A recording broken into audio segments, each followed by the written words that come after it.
Okay, नमस्कार मित्रांनो, स्वागत तुमचं गणित साथी या चॅनलमध्ये।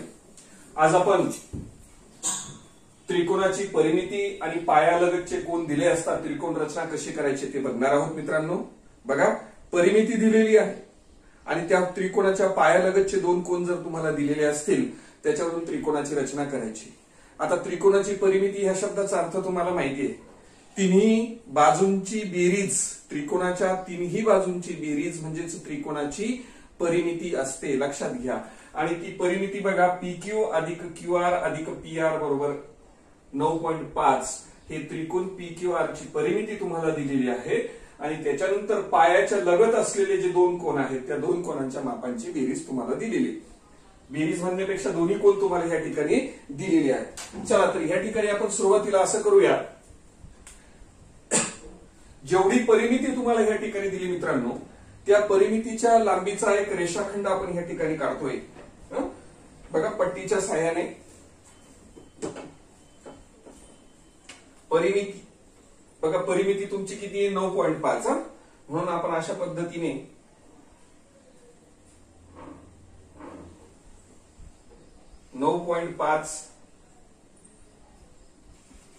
सेंटीमीटर लांबीचा एक रेषाखंड त्रिकोणाचा पाया म्हणून या ठिकाणी आपण घेतो आहोत। आता पुस्तकात दिलेली नावं ना घेता मी आता त्यांना दोन वेगळी नावं देतो या ठिकाणी, लक्षात घ्या, कारण ही परिमिती आहे, ती काही एका बाजूची लांबी नाहीये आणि म्हणून मी याला A आणि B अशी दोन नावं दिलीत। A आणि B अशा पद्धतीने दोन नावं दिली। त्यानंतर दोन कोन दिले तुम्हाला, एका कोणाचं माप 70 अंश आहे आणि एका कोणाचं माप 35 अंश आहे।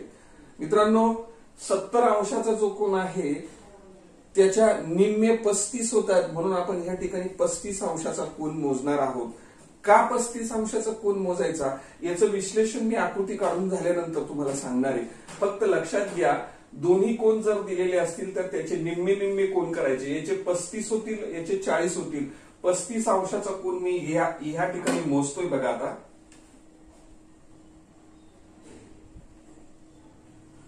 आणि म्हणून या ठिकाणी 35 अंशाचा कोन काढला। ओके, 35 अंशाचा कोन घेतल्यानंतर मी एक किरण काढतो बघा, अशा पद्धतीने किरण म्हटल्यानंतर त्याची लांबी आहे की नाही, अशा पद्धतीने भरपूर लांब काढायचा आपण। त्याच्यानंतर हा 35 अंशाचा कोन आहे, याच्या निम्मे केलेला 35 अंशाचा कोन आहे, राईट। त्याच्यानंतर आता ह्या टोकाला येणार आपण आणि ह्या 80च्या निम्मे 40 अंशाचा कोन आपण या ठिकाणी घेणार आहे बघा। मग 40 अंशाचा कोन घेताना आपण अशा पद्धतीने बघा, या ठिकाणी काळजीपूर्वक हा 40 अंशाचा कोन इथे दिसतो, राईट। हा, चला तर मग आता पुन्हा B बिंदूतून आपण एक किरण काढतोय अशा पद्धतीने बघा, दिसेल तुम्हाला स्पष्ट। आणि हा किरण असा जाऊ द्यायचा, आपल्याला याची जास्त गरज नाही, आपण याला पुसून टाकूया किरणांना, पाहिजे त्याला बाण दाखवू शकतात, याला सुद्धा बाण दाखवू शकतात। आता हा जो बिंदू मिळाला ना मित्रांनो, दोन्ही किरण एकमेकांना ज्या ठिकाणी छेदलीत त्या बिंदूला आपण P नाव देऊया, त्रिकोणाचा पहिला शिरोबिंदू PQR त्रिकोणाचा P बिंदू आपण मिळवला।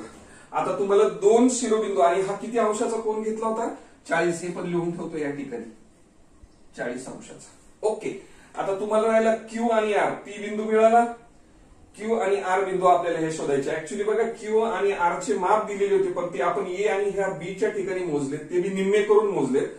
आता Q आणि R बिंदू मिळवण्यासाठी आपल्याला आता हा जो काढलेला त्रिकोण आहे त्याची PA नावाची जी भुजा आहे, PA, त्या भुजेचा आपल्याला लंब दुभाजक या ठिकाणी काढायचा मित्रांनो। काय काढायचा?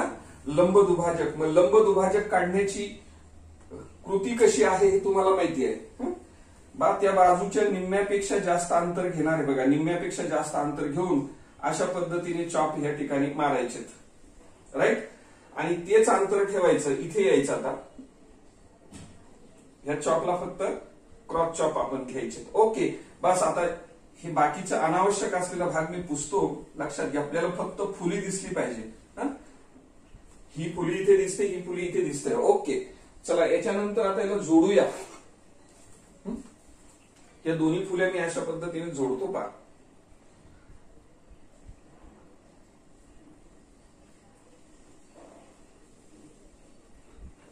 राईट. ओके. हा तुमचा लंब दुभाजक मिळाला तुम्हाला इथे. काय मिळाला? हा लंब दुभाजक मिळाला. त्याच्यानंतर हा लंब दुभाजक काय करतो? ह्या बाजूचं इथे आणि समान भागात विभाजन करतो. राईट. म्हणून त्याला लंब दुभाजक असं म्हणतात. आता इथे ज्या खाली पायाला ज्या ठिकाणी छेदला ना हा लंब दुभाजक, त्याला आपण क्यू बिंदू म्हणूया. कोणता बिंदू? क्यू. आता पी आणि क्यू जोडणार आपण.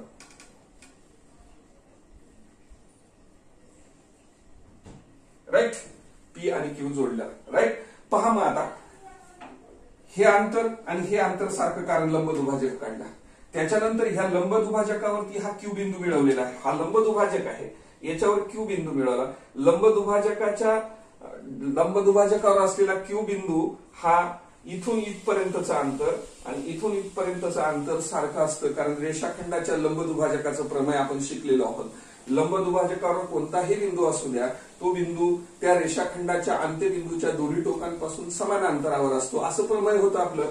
म्हणजे हे अंतर आणि हे अंतर सारखं. मित्रांनो मी खून करतो बघा. मग हे AQ चं अंतर जेवढं असेल तेवढंच अंतर PQ चं असेल. लक्षात ठेवा. हे तुमचं क्लिअर झालं. चला आता आपण जसं क्यू बिंदू मिळवला तसं आता या ठिकाणी आर बिंदू मिळवण्यासाठी तुम्हाला PB नावाचा बाजू दुभागायची आहे, म्हणजे लंब दुभाजक काढायचा आहे. मग तो लंब दुभाजक काढण्यासाठी इथून बघा याच्या निम्म्यापेक्षा जास्त अंतर बघा, मी पकडतो असं घेऊन इथं चाप मारला. ओके. चला तेच अंतर तसंच ठेवायचं, या टोकावर यायचं.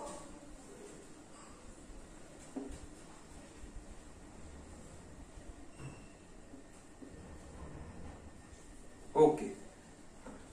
आल्यानंतर आता अनावश्यक भाग मी पुसतो या ठिकाणी. बघा ती फुली मला दिसली पाहिजे फक्त. त्याच्यानंतर इथे सुद्धा फक्त फुली पाहिजे, बाकीचा नको असलेला भाग मी पुसला. ओके. आणि अशा पद्धतीने आता आपण ह्या समोरच्या बाजूचा सुद्धा लंब दुभाजक काढतोय. राईट मित्रांनो. पहा मग PB बाजूचा लंब दुभाजक आपण या ठिकाणी काढला. ह्या लंब दुभाजकानं हा भाग आणि हा भाग दोन्ही समान भागात विभाजन केलं. मी अशी खून करतो. या खुणेचा अर्थ काय? हे अंतर आणि हे अंतर सारखं आहे. अजून त्याचबरोबर आता पहा हा इथं जेव्हा छेदला ना, या छेदन बिंदूला आर नाव देऊया. कोणतं?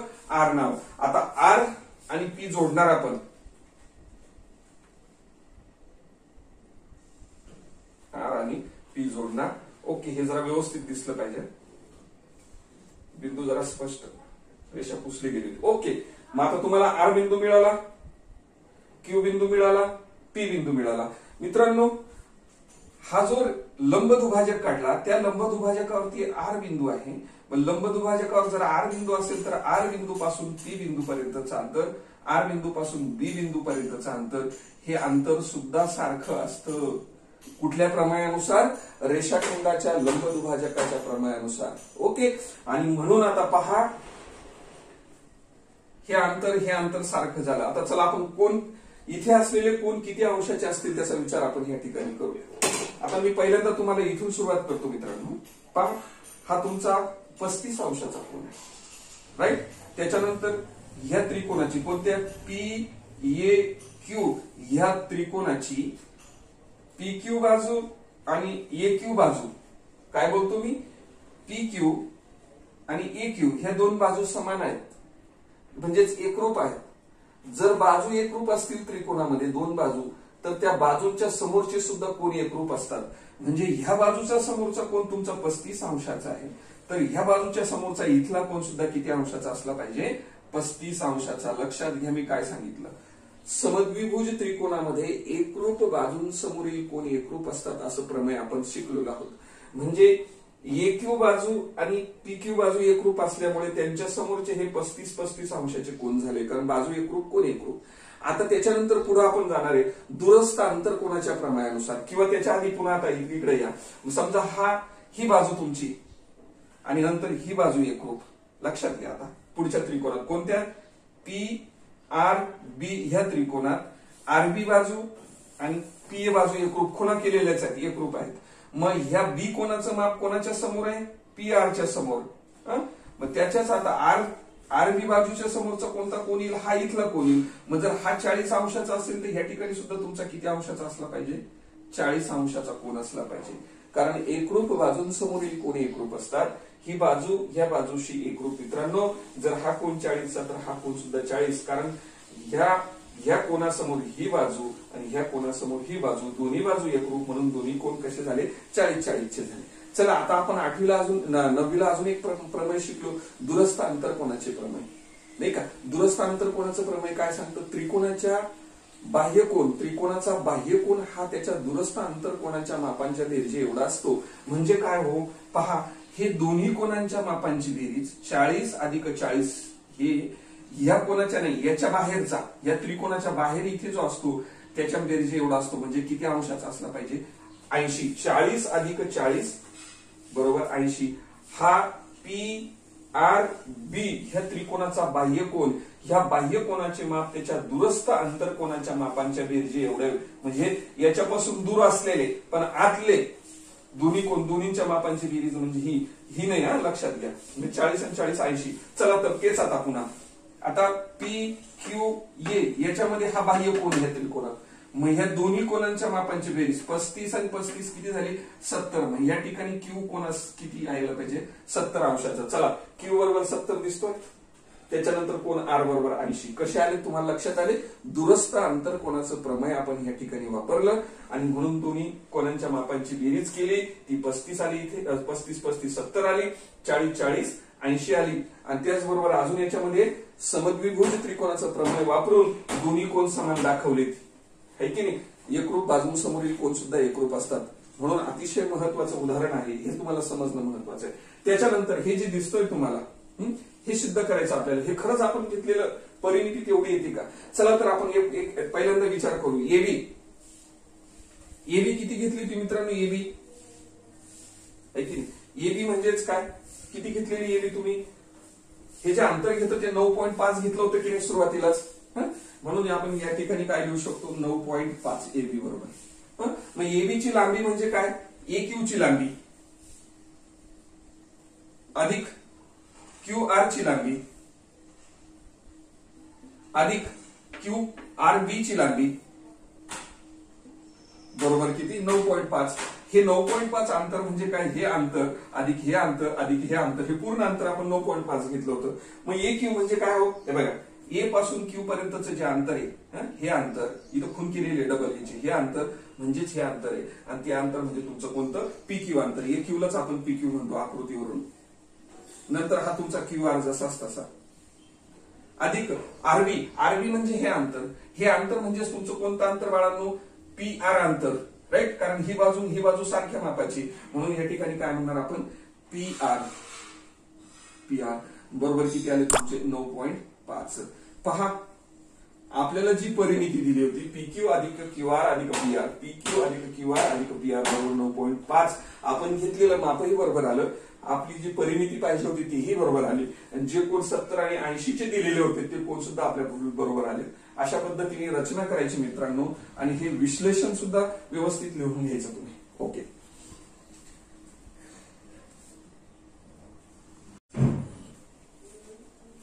ओके मित्रांनो, दुसरा प्रश्न आहे, त्रिकोण XYZ असा काढा की कोण Y बरोबर 58 अंश,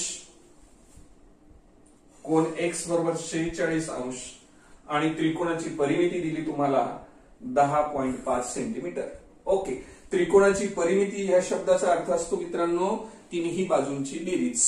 पट्टीच्या साह्याने जेवढी परिमिती तुम्हाला दिलेली आहे तेवढ्या लांबीचा रेषाखंड या ठिकाणी काढायचा, आणि म्हणून 10.5 सेंटीमीटर लांबीचा रेषाखंड या ठिकाणी मी काढतोय. लक्षात घ्या, किती लांबीचा? 10.5 सेंटीमीटर लांबीचा रेषाखंड या ठिकाणी घेतला. त्या रेषाखंडाला नेहमीसारखीच नाव देणार मी ए आणि बी. ओके. त्याच्यानंतर आता हे दोन कोन तुम्हाला या ठिकाणी दिले, एक 58 अंशाचा आहे आणि दुसरा 46 अंशाचा आहे. दोन्ही कोनांचे निम्मे कोन आपण दोन्ही टोकाला मोजायचे. चला या ठिकाणी पहा, मग तुमचा आता 58 58च्या निम्मे 29 अंशाचा कोन मी ए ह्या टोकावरती मोजतो. निम्म्या 58च्या निम्मे 29, 29 अंशाचा कोन मोजतोय. लक्षात घ्या, तो कोन साधारण मला असा या ठिकाणी दिसेल.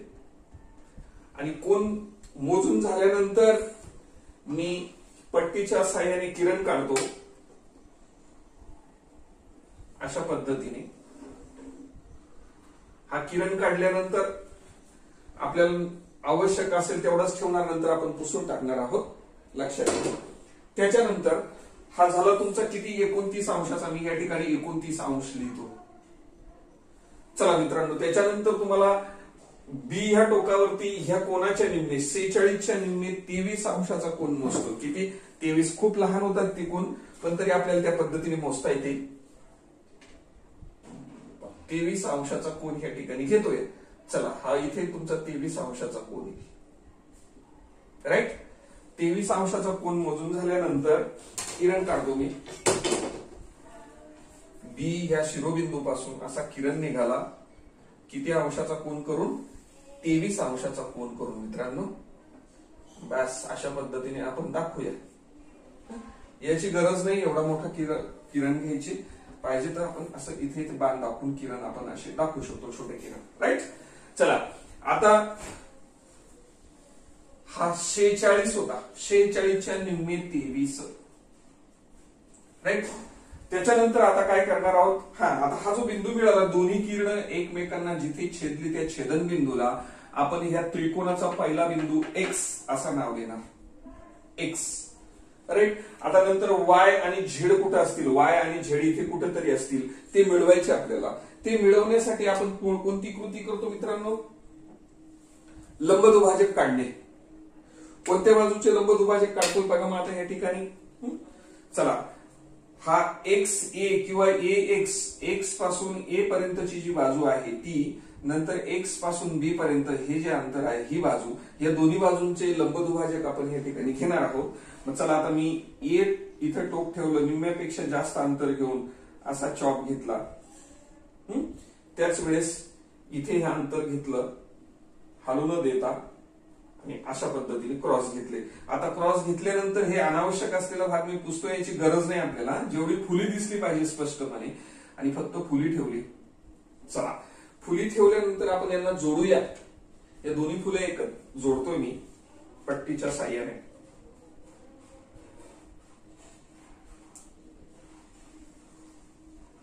ओके मित्रांनो, याला म्हणतात लंबदुभाजक. लंबदुभाजक आपण या बाजूला त्रिकोणाच्या ए एक्स बाजूला काढलेला, म्हणजे या ठिकाणी असलेला कोन तुमचा काटकोन आहे असा त्याचा अर्थ झाला.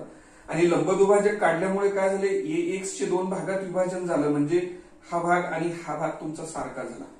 राईट. नंतर आता तुम्हाला हे खाली जिथे छेदला ना हा लंबदुभाजक, या छेदन बिंदूला वाय नाव देणार आपण. काय नाव देणार? वाय. आणि तो आणि एक्स वाय असा जोडूया. तो आणि एक्स वाय जोडूया. राईट. त्याच्यानंतर जशी कृती तुम्ही इथे केली, आता त्याच्यात पुन्हा अजून एक महत्वाचं, हे पहा, हे ए वायचं जे अंतर आहे ते अंतर आणि एक्स वायचं अंतर सारखंच आहे. कारण लंब दुभाजकावर वाय हा बिंदू आहे. वाय ह्या बिंदूचं ह्या बिंदूपासून ह्या इथपर्यंतचं अंतर आणि इथून इथपर्यंतचं अंतर सारखं असतं. त्याला रेषाखंडाच्या लंबदुभाजकाचं प्रमेय आपण शिकलो. त्या गुणधर्माचा उपयोग करून हे अंतर आणि हे अंतर सारखं आहे. ओके. चला, आता एक्स बी बाजू दुभागणार आपण. तीच कृती, तशीच कृती आपण करणार आहोत. मग आता याला लंबदुभाजक काढायचं म्हणजे हे टोक मी इथे ठेवणार आणि बघा खाली आणि वर अशा पद्धतीने चॉप मारले. ओके. बी ह्या टोकावर या मित्रांनो. बी ह्या टोकावर आल्यानंतर पहा, याला असे क्रॉस घ्या. राईट. क्रॉस घेतल्यानंतर आता हे क्रॉस ज्या फुले आहेत, चॉप्स आहेत, हे आपण जोडणार आहोत. मागच्या सारखीच कृती.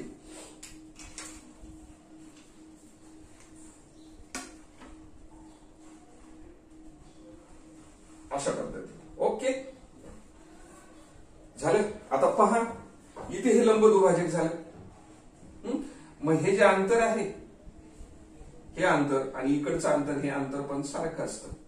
ओके, मग जिथे छेदला ना आपण, हा लंबदुभाजक इथे ज्यावेळी छेदला ना, तर हा छेदन बिंदू याला आपण आर नाव देऊ, सॉरी झेड नाव देऊ. राहिला कोणता? एक्स झाला तुमचा, वाय झाला. आता इथे कोणता असला पाहिजे मग तुमचा? झेड. मग आता हा एक्स झेड जोडा, एक्स झेड असा जोडला. लक्षात घे जरा व्यवस्थित, पुसलं गेलेलं आहे हात लावून. ओके, हा तुम्हाला आता एक्स झेड अशा पद्धतीने मिळाला. हा पाया पण थोडासा स्पष्ट करून घेतो. ओके, त्याच्यानंतर जोडल्यानंतर आता तुमच्या लक्षात आलं हे अंतर आणि हे अंतर सारखं आहे, आणि झेड हा बिंदू ह्या लंबदुभाजकावर जर असेल तर ह्या बिंदूपासून इथपर्यंतचं अंतर, ह्या बिंदूपासून इथपर्यंतचं अंतर सारखं असतं. रेषाखंडाचं लंबदुभाजकाचं प्रमेय सांगतं, आणि म्हणून याला मी अशी 3 खुणा केल्या, 3 रेषा दाखवल्या, तर हे आणि हे अंतर सुद्धा कसं येईल तुमचं? सारखं येईल. राईट. चला मित्रांनो, आता पुढं काय राहिला आता तुमचा प्रश्न बघा. या ठिकाणी हा 29 अंशाचा कोन, तर इथे सुद्धा 29 अंशाचा कोन. हे 29 आणि 29 दोन्ही मिळून याची बेरीज या ठिकाणी दुरस्थ अंतर कोणाच्या प्रमाणानुसार ह्या कोणाचं माप, म्हणजे त्रिकोणाच्या बाह्य कोणाचं माप त्याच्या दुरस्थ अंतर कोणाच्या मापांच्या बेरीज एवढं. इथे 29 आहे बरं का, बारीक आहे. 29 आणि 29 किती झाले तुमचे? 58 अंश. कोण वाय तुमचा किती आहे? 58 अंश. तसंच हा जर 23 असेल तर ह्या ठिकाणी सुद्धा कोपऱ्याला 23 असेल, कारण ही बाजू एकरूप, ही बाजू एकरूप, आणि दोन्हीचे कोन सुद्धा एकरूप. 23 आणि 23 46 अंशाचं, कारण दुरस्थ अंतर कोणाचं प्रमेय. याच्या आधीच्या प्रमेयात मी तुम्हाला समजून सांगितलं, तोच गुणधर्म आपण या ठिकाणी घेतला. आता परिमिती 10.5 आहे हे तर सांगायची काय गरज नाही, याचं विश्लेषणही घ्यायची गरज नाही. आकृती कशी काढली मात्र ती समजून घ्या व्यवस्थित, आणि पुढचा प्रश्न घेऊया.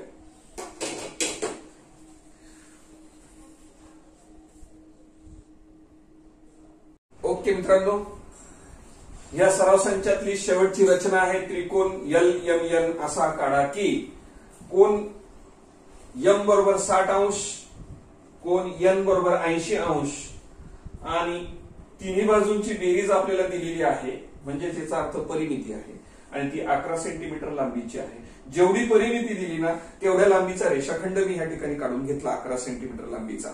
साधी गोष्ट आहे. 11 सेंटीमीटर लांबीचा रेषाखंड काढल्यानंतर हे जे दोन कोन दिसत आहेत तुम्हाला, M आणि N, 60 आणि 80 अंशाचे दोन कोन आहेत. नेहमीसारखंच त्या कोनाचे निम्मे कोन करायचे.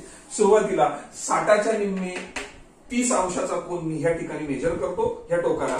याला नाव देऊ शकतात A आणि B. ओके, किती अंशाचा कोन घ्यायचा? 60च्या निम्मे 30 अंशाचा कोन या ठिकाणी मी या ठिकाणी घेतो. बघा, मग 30 अंशाचा कोन इथे आहे. हा 30 अंशाचा कोन मोजून झाल्यानंतर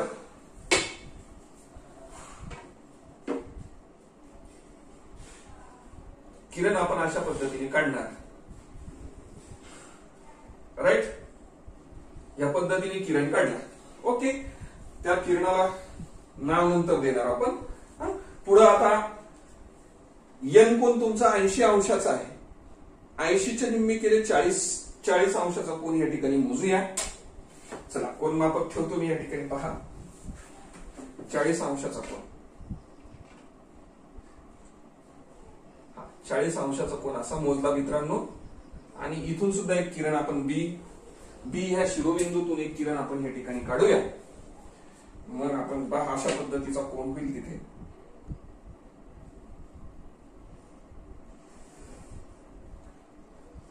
राईट.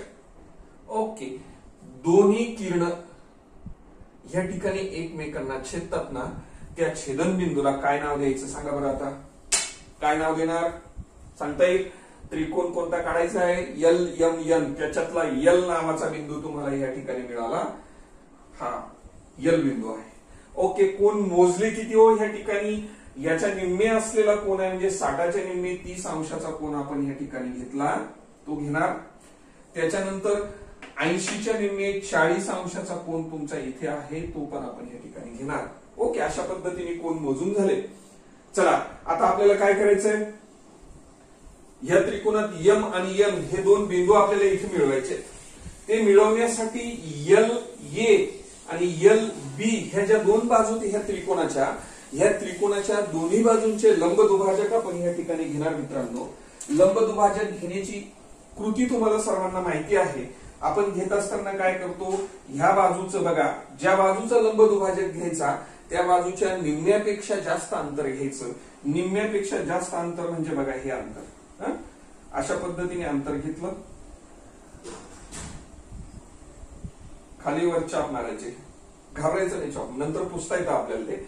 नंतर हे टोक मी इथे ठेवलं, त्याला क्रॉस चाप घेतला, हे पहा. ओके, आता आपल्याला हे अनावश्यक होतं, जो भाग नकोय आपल्याला तो काढून टाकूया. फक्त आपल्याला फुली दिसली पाहिजे म्हणून मी फुली ठेवतो, बाकीचा भाग पुसतोय, कारण त्या आकृतीत नंतर बरोबर दिसणार नाही, गोंधळ होईल त्याचा. ओके, आणि म्हणून आता हे ज्या फुले आहेत त्या फुले जोडायच्या.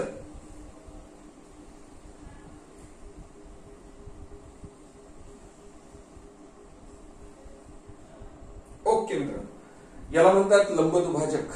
लंब असतो म्हणजे या ठिकाणी काटकोन असतो, है की नाही, लंब असतो. आणि त्याचबरोबर ज्या बाजूचा आपण लंब दुभाजक काढला त्या बाजूचं दोन भागात विभाजन करतो. हा भाग त्याचबरोबर हा भाग सुद्धा सारखा आहे, राईट. आणि समोर तोच लंब दुभाजक या ठिकाणी छेदला, या छेदन बिंदूला त्रिकोणाचा यल बिंदू झाला इथे. आता राहिला यम बिंदू, तो यम बिंदू म्हणूया. कोणता बिंदू म्हणायचा, यम बिंदू. आता यल आणि यम या ठिकाणी जोडूया मित्रांनो. यल आणि यम ही ठिकाणी जोडला, राईट. पहा आता लंब दुभाजक काढल्यामुळे ही बाजून ही लांबी आणि ही लांबी तर समान झालीच, परंतु आता ह्या यम हा बिंदू लंब दुभाजकावर असल्यामुळे यम पासून तर यल पर्यंतचं अंतर आणि यम पासून ए पर्यंतचं अंतर सुद्धा सारखं असतं लंब दुभाजकाच्या प्रमेयानुसार. आणि म्हणून हे जे अंतर आहे यम ए तेवढंच अंतर यम एल चं सुद्धा आहे. इथून इकडचं अंतर आहे, ही जी खून केली सारखी खून दिसते तुम्हाला. ओके, चला आता पलीकडची बाजू एल बी किंवा बीएल बाजू आपण या ठिकाणी दुभागूया, तिचा लंब दुभाजक काढूया.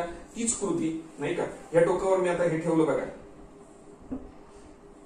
याचं निम्म्यापेक्षा जास्त अंतर, साधारण निम्म्यापेक्षा जास्त अंतर असं घेतलं, चॉप मारायचे. त्याच्यानंतर इकडच्या टोकाला या हा चॉप थोडासा असा घ्यावा लागेल. इथे आल्यानंतर इथे बघा हे टोक ठेवतो, याला क्रॉस घेतला आणि हा क्रॉस घेतला. ओके, हे बाकीचं पुसतो मी. चला आता आपण हे जोडूया. ज्या फुले मिळाल्या तुम्हाला दोन, हे आपण या ठिकाणी जोडणार.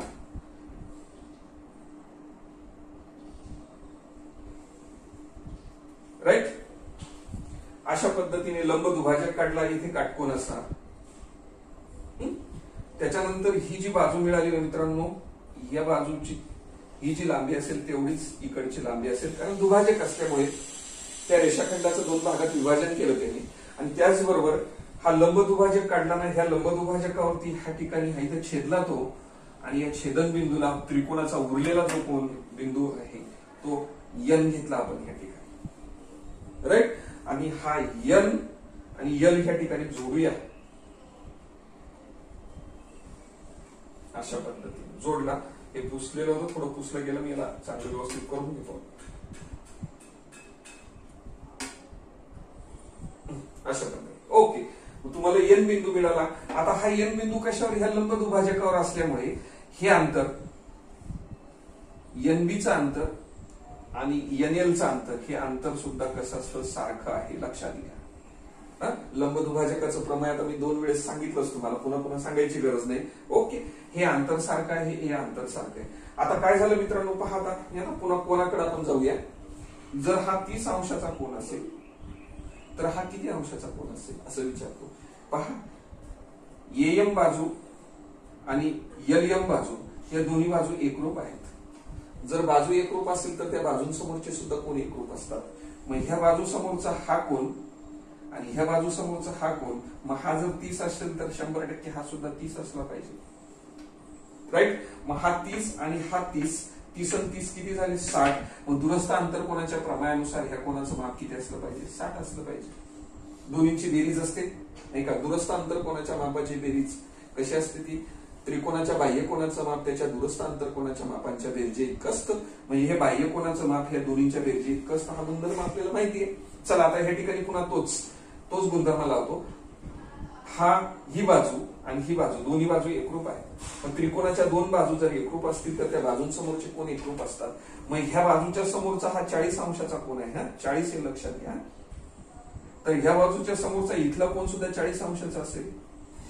ओके, हे 40 अंशाचा हा 40 40 आणि 40 दोन्हींची बेरीज केली 80. तो इथे असलेला कोण येईल. कारण काय, बाह्य कोणाचे माप त्याच्या दूरस्थ अंतर कोणाच्या मापाच्या बेरजे एवढं. म्हणजे हा बाह्य कोण या दोन्हींच्या बेरजे इतका असतो. हे दूरस्थ अंतर कोणाचं प्रमेय आपण शिकलो. त्या गुणधर्माचा या ठिकाणी उपयोग केला.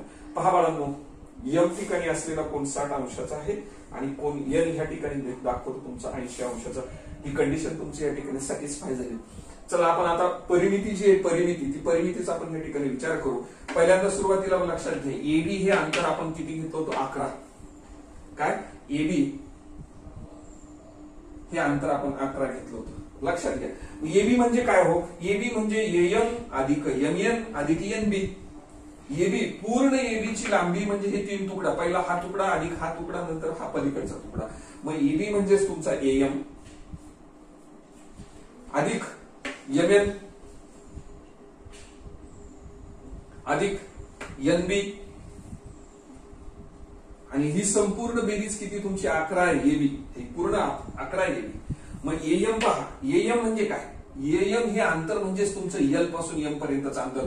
सारख्या खुणा आहेत बघा, हीच खूण इथे पण केलेली आहे. म्हणजे हे अंतर आणि हे अंतर सारखं आहे. म्हणून काय लिहिणार, एमच्या ऐवजी एल एम असं लिहिणार. इथे काय लिहिणार, एल एम. एमएन जसाच तसा अधिक एनबी. एनबी म्हणजे हे अंतर आहे. हे अंतर म्हणजेच तुमचं काय, एल एन अंतर आहे. एल एन बरोबर किती 11.